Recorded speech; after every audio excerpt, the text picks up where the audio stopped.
दोस्तों आईसीसी ने इंडिया के साथ मिलकर पाकिस्तान के साथ गद्दारी कर डाली। आईसीसी ने इंडिया के साथ मिलकर पाकिस्तान को दिया बड़ा धोखा। आईसीसी के धोखे के बाद पीसीबी के चेयरमैन मोहसिन नकवी ने भी दिया करारा जवाब।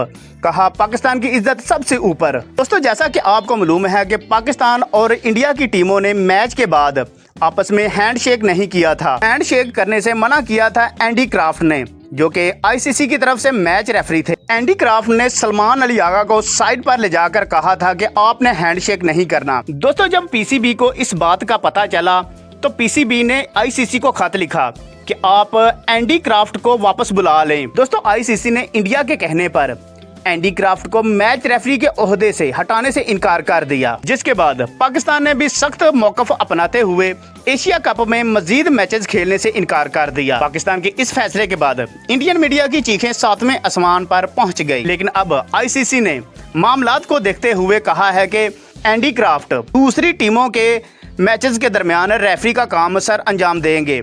लेकिन जब पाकिस्तान का मैच होगा तो एंडी क्राफ्ट नहीं होंगे, बल्कि उनकी जगह पर रिचर्डसन मैच रेफरी होंगे। लेकिन अभी तक पाकिस्तान ने ये तजवीज़ नहीं मानी। दोस्तों अगर आप पीसीबी के इस असूली मौक़िफ़ को दुरुस्त मानते हैं तो पीसीबी के लिए एक अच्छा सा कमेंट लाजमी करें।